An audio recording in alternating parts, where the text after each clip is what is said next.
Happy morning students. நான் உங்கள் commerce miss. காமர்ஸில் chapter 12 functions of commercial banks அதான் பார்த்துக்கிட்டு இருக்கோம். அதில் ப்ரைமரி ஃபங்க்ஷன்ஸ் ஃபுல்லாக பார்த்துட்டோம். ஓகேயா, ப்ரைமரி ஃபங்க்ஷன்ஸில் accepting deposit, granting loans and advances, creation of credit பார்த்துட்டோம் இல்லையா. ப்ரைமரி ஃபங்க்ஷன்ஸ் ஃபுல்லாக பார்த்துட்டோம். Next secondary functions. செகண்டரி ஃபங்க்ஷன்ஸில் ஏஜென்சி ஃபங்க்ஷன்ஸ் பார்த்தோம். நெக்ஸ்ட்டு வந்து ஜென்ரல் யூட்டிலிட்டி ஃபங்க்ஷன்ஸ். ஓகே, அது பார்த்தோம். அதில் வந்து ஒரு 3 பாயிண்ட்ஸ் பார்த்துருக்கோம். அதாவது ஜென்ரல் யூட்டிலிட்டி ஃபங்க்ஷன்ஸ், அதில் வந்து issue of demand draft and bankers cheque பார்த்தோம். Accepting bill of exchange on behalf of customers பார்த்தோம். நெக்ஸ்ட்டு சேஃப்டி லாக்கர்ஸ் பார்த்தோம் இல்லையா. லாக்கர்ஸ்லாம் வந்து இது பப்ளிக்காண்டி லாக்கர்ஸ், சேஃப்டி லாக்கர்ஸை வந்து கொடுக்குது பேங்க்கு, அந்த மாதிரிலாம் ஹெல்ப் பண்ணுது அப்படிங்கிறதெல்லாம் பார்த்தோம் இல்லையா. நெக்ஸ்ட் இப்போ நம்ம பார்க்க போகிறது லெட்டர்ஸ் ஆஃப் கிரெடிட் அதான் பார்க்க போகிறோம். லெட்டர்ஸ் ஆஃப் கிரெடிட் அப்படின்னா கிரெடிட் கடன் உறுதி கடிதங்கள் அப்படின்னு அர்த்தம். ஓகேயா, this document is given by bank on behalf of importing customers to the exporter, guaranteeing payment for the imported goods. It is a very important document in international trade. அதாவது வந்து இந்த லெட்டர்ஸ் ஆஃப் கிரெடிட் அப்படின்னா இந்த credit உறுதி பத்திரங்கள், அதாவது கடிதங்கள் அப்படிங்கிறது, அந்த லெட்டர் ஆஃப் கிரெடிட்டுங்கிறது வந்து பார்த்திங்கன்னா இறக்குமதி, அதாவது இம்போர்ட் பண்ணுறோம் இல்லையா, இம்போர்ட் செய்யக்கூடிய அந்த கஸ்டமர்ஸ் இருக்காங்க இல்லையா, அவங்களுடைய சார்பில் வங்கிகள் வந்து பேங்க் வந்து எக்ஸ்போர்ட்டர்ஸ்க்கு, ஓகே, எக்ஸ்போர்ட் ஏற்றுமதியாளர் இருக்காங்களா, எக்ஸ்போர்ட்டர்ஸ்க்கு இறக்குமதி செய்யும் பொருள் இருக்கு இல்லையா, அது பொருளுக்கான பணம் செலுத்த உத்தரவாதம் அளிக்கும் ஒரு ஆவணம். அதுதான் வந்து என்னது, இந்த லெட்டர்ஸ் ஆஃப் கிரெடிட் அப்படின்னு சொல்லப்படுகிறது. நல்லா தெரிஞ்சுங்க.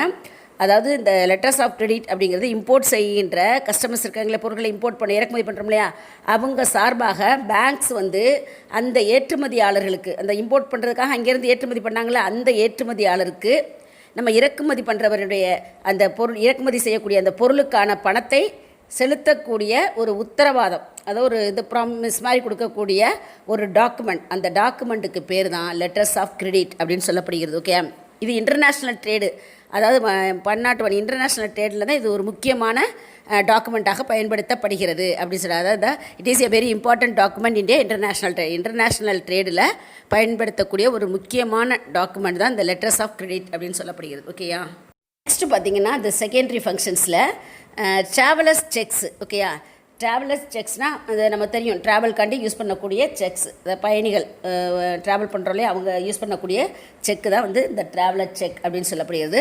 த customers need not carry cash during travel in India or abroad. The denomination and words are printed in the cheque. It is accepted as money in shop, hotels, travel agencies etcetera. அதாவது customers வந்து இந்தியாவில் அல்லது வெளிநாட்டிற்கோ பயணம், அதை travel செய்யும்பொழுது இந்த கையில் என்ன செய்யல, ரெடி கேஷ் எடுத்துகிட்டு போகிறதில்ல. ஓகேயா, எடுத்து செல்வதற்கு தேவையில்லை. ஏன்னா அவங்களுக்காக அந்த ட்ராவலுக்காக யூஸ் பண்ணக்கூடிய செக்குக்கு பேர் தான் ட்ராவலர் செக்ஸ் அப்படின்னு சொல்லப்படுது. ஓகே, அந்த பயணிகள் அந்த போகிறாங்களே ட்ராவல், அவங்க இந்த செக்கை யூஸ் பண்ணி அதனுடைய மணி வேல்யூ விவரம் சொற்கள் எல்லாம் அச்சிடப்பட்டிருக்கும். அதுலேயே எல்லாமே பிரிண்ட் பண்ணப்பட்டிருக்கும். அந்த பிரிண்ட் பண்ணப்பட்ட அந்த செக்கை அது மணி மாதிரி கருதி, ஓகே, அந்த செக்கை வந்து பணம் மாதிரி கருதி அனைத்து விதமான கடைகள்லேயும் நம்ம வந்து இது கடைகளாக இருந்தாலும் சரி, ஷாப்பாக இருந்தாலும், ஹோட்டலாக இருந்தாலும், ட்ராவல் ஏஜென்சி எதுவாக இருந்தாலும் இதை வந்து கொடுக்கலாம். ஓகே, அவங்க வந்து ஏற்றுக்கொள்வாங்க, முதலியனை ஏற்றுக்கொள்கின்றன அப்படின்னு சொல்லப்படுகிறது. இவங்க இதெல்லாமே இந்த ட்ராவலர் செக்ஸை ஏற்றுக்கொள்ளப்படுகிறது அப்படின்னு சொல்லப்படுகிறது. ஓகேயா, நெக்ஸ்ட் பார்த்திங்கன்னா கிஃப்ட் செக்ஸு. கிஃப்ட் செக்ஸ் அப்படின்னா பரிசு காசோலைகள் அப்படின்னு அர்த்தம். ஓகேயா, இந்த ஜென்ரல் யூட்டிலிட்டி ஃபங்க்ஷன்ஸ் இதில் தான் வருது இதெல்லாம். அதாவது ஜென்ரல் யூட்டிலிட்டி ஃபங்க்ஷன்ஸ்னால் பொது பயன்பாட்டு பணிகள். ஓகேயா, அதாவது செகண்டரி ஃபங்க்ஷன்ஸில் உள்ள பொது பயன்பாட்டு பணிகளில் தான் நம்ம இப்போ சொல்கிறது எல்லாமே வருது. அதாவது safety locker, letters of credit, traveller cheques. இப்போ கிஃப்ட் செக் அப்படின்னா பரிசு பொருளாக கொடுக்கக்கூடிய செக்ஸ். ஓகேயா, these denomination printed cheques are available in attractive designs so that it can be presented during the wedding, birthday functions etcetera. அதாவது வந்து இந்த செக்கை அந்த கிஃப்ட் செக்கை பொறுத்தவரை பார்த்திங்கன்னா மணி வேல்யூ பற்றிய விவரங்கள், டினாமினேஷன் அந்த டினாமினேஷன் விவரங்கள் எல்லாமே அதில் பிரிண்ட் பண்ணப்பட்டிருக்குமா. ஓகேயா, மேலும் இந்த செக் எப்படி இருக்கும்னா அட்ராக்டிவ் டிசைன்ஸ், கவர்ச்சிகரமான ஒரு வடிவமைப்பில் இது இருக்கும், இது கிடைக்கின்றன அப்படின்னு சொல்லப்படுகிறது. மேலும் இதில் வந்து நம்ம எதுக்காக யூஸ் பண்ணுறோம், இந்த திருமண விழாக்கள், பர்த்டே, இந்த மாதிரி நிகழ்ச்சிகளில் அந்த நம்ம வந்து கிஃப்ட் கொடுக்குறோம் இல்லையா, அந்த கிஃப்ட்டுக்காக இந்த செக்கை நம்ம என்ன செய்யலாம், வழங்கலாம் அப்படின்னு சொல்லப்படுகிறது. ஓகே, நெக்ஸ்ட் பார்த்திங்கன்னா ரெஃபரன்ஸ் சர்வீஸ் அப்படின்னா என்னென்னா இந்த மேற்கோள் சேவை அப்படின்பா. ரெஃபரன்ஸ் அப்படின்னா உங்களுக்கு தெரியும் இல்லையா, ஒன்று வந்து எக்ஸாம்பிள்ஸ் காட்டி ரெஃபரன்ஸ் பண்ணுற அதனுடைய சேவைகள் அப்படின்னு சொல்லப்படுகிறது. Business firms can give their banks name as reference to the new business institutions with which they want to establish commercial relationship. Banks willingly act as reference and provide information about the financial standing of their customers. அது வந்து reference service அப்படின்னா புதிய புதிய நிறுவனங்கள் இருக்கு இல்லையா, பெரிய பெரிய நிறுவனங்கள், அது வந்து தங்களுடைய பேங்க்ஸோட பெயரை அந்த புதிய வணிக நிறுவனங்கள், அதாவது ட்ரேடிங் பிஸ்னஸ் ஃபார்ம்ஸ் இருக்கு இல்லையா, அதற்கு வந்து என்ன ரெஃபரன்ஸ் காட்டுறாங்க. ஓகே, ரெஃபரன்ஸ் காட்டுவது மூலமாக அவர்கள் எந்த ஒரு இன்ஸ்டியூஷன் நிறுவனத்தோடு எந்த ஃபார்மோட ட்ரேடு வர்த்தக ரீதியான புதிய உறவினை ஏற்படுத்த முடியும் அப்படின்னு நினைக்கிறாங்க. மேலும் பேங்க்ஸ் வந்து விருப்பத்துடன் என்ன நடுவராக இருந்து தங்களுடைய, அதாவது பேங்க்ஸ் இப்போ எப்போவுமே இந்த ட்ரேடிங்கில் இருக்க எல்லாருக்கும் வந்து நடுவராக இருந்து தங்களுடைய கஸ்டமர்ஸ்க்கு இந்த ஃபைனான்ஸ் நிலையை பற்றிய தகவல்களை வழங்குகின்றன அப்படின்னு சொல்லப்படுகிறது. இதுதான் வந்து ரெஃபரன்ஸ் சர்வீஸ் அப்படின்னு சொல்லப்படுகிறது. ஓகேயா, நெக்ஸ்ட் பார்த்தீங்கன்னா டைவர்சிஃபைடு பேங்கிங் ஃபங்க்ஷன்ஸு. டைவர்சிஃபைடு அப்படின்னா பரவலாக்கப்பட்ட அப்படின்னு அர்த்தம். பரவலாக்கப்பட்ட பேங்கிங்கினுடைய ஃபங்க்ஷன்ஸ் பணிகள் என்ன அப்படிங்கிறது தான் நம்ம இப்போ பார்க்க போகிறோம். ஓகேயா, competitions in the banking industry has reduced their profits. Therefore, the commercial banks started identifying and offering new and diversified financial services. They are purely other than banking services, providing all such banking and other financial services is also called universal banking. Such services are as follows. வந்து banks இருக்கு இல்லையா, banks industry, இந்த banks industry அதுகளுக்குள்ளே இருக்கிற அந்த competitions போட்டி வந்து அவர்களுடைய ப்ராஃபிட்ஸை வந்து குறைந்துள்ளது. அவங்களுடைய ப்ராஃபிட்ஸ் அப்படிங்கிறது குறைந்துள்ளது. ஆகையால் வந்து இந்த கமர்ஷியல் பேங்க்ஸு புதிய, அதாவது நியூவாக மற்றும் வந்து பலதரப்பட்ட ஃபைனான்சியல் சர்வீசஸை நியூவான மெத்தடில் புதிய புதிய முறையில் கண்டறிந்து கஸ்டமர்ஸ்க்கு வழங்கிட தொடங்கி அவைகள் வந்து பேங்க்ஸுடைய சர்வீசஸ்க்கு முற்றிலும் மாறானது அப்படின்னு சொல்லப்படுது. அந்த மாதிரி புதிய புதுசாக கண்டுபிடிச்சு அது செய்கிறது. ஆனால் அது பேங்கிங் சர்வீஸுக்கு முற்றிலும் மாறான ஒரு செயல்பாடு அப்படின்னு சொல்லப்படுகிறது. மேலும் அத்தகைய பிற அந்த ஃபைனான்சியல் சர்வீசஸை வந்து பேங்குகள் வழங்குகின்றன அப்படின்னு சொல்லப்படுகிறது. இது உலகளாவிய, அதாவது உலகளாவிய அளவில் இது வந்து இதனுடைய சேவைகள் சர்வீசஸ் எப்படி அப்படிங்கிறத பின்னாடி கொடுக்கப்பட்டிருக்கு. அதாவது வந்து இந்த universal banking such services are as follows. அதனுடைய யூனிவர்சல் அந்த பேங்க்கினுடைய சர்வீசஸ் அப்படிங்கிறது என்ன மாதிரியெல்லாம் இருக்குது அப்படின்னு நமக்கு பின்னாடி பார்க்க போகிறோம். ஓகேயா, பேங்க் அசூரன்ஸ். பேங்க் அசூரன்ஸ் அப்படின்னா வங்கியினுடைய அந்த காப்பீட்டு உறுதி அப்படின்னு சொல்லுவாங்க. அசூரன்ஸ்னால் காப்பீட்டு உறுதி அப்படிங்கிறது. ஓகேயா, it refers to the offering of insurance policies or product by a bank in associations with another insurance company. Banks should follow Insurance Regulatory and Development Authority of India regulations in addition to RBI regulations. Corporations Bank, Oriental Bank of Commerce and Vijaya Bank has to tied up with Life Insurance Corporations of India. SBI has joined hands with PNP Paribas Graft, a French company, to sell insurance product.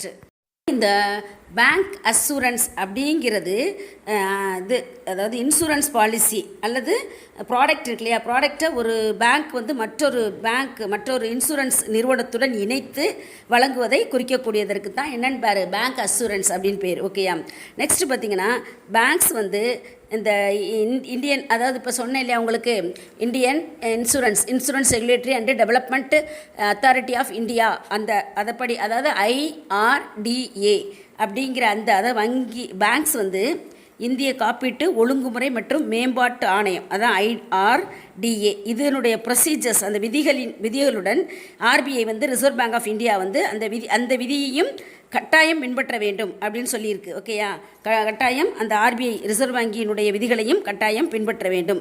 Next வந்து இந்த corporation bank, oriental bank, அப்புறம் வந்து இந்த commerce மற்றும் Vijaya banks ஆகிய, அப்புறம் India insurance company, இந்த இந்த இன்சூரன்ஸ் நிறுவனத்துடன் இணைத்து செயல்படுகின்றன. அதாவது இந்த எல்லா பேங்க்குமே இப்போ நான் சொன்னேன் இல்லையா, என்னென்ன பேங்க், கார்ப்பரேஷன்ஸ் பேங்க்கு, ஓரியண்டல் பேங்க்கு, அப்புறம் இந்த காமர்ஸ் மற்றும் விஜயா பேங்க்ஸ், இது எல்லாமே வந்து இந்தியன் ஆயில், அதாவது இந்தியன் லைஃப் இன்சூரன்ஸ் கார்ப்பரேஷன் இருக்கு இல்லையா, அந்த லைஃப் இன்சூரன்ஸ் கார்ப்பரேஷனுடன் இணைந்து செயல்படுகின்றன அப்படின்னு சொல்லப்படுகிறது.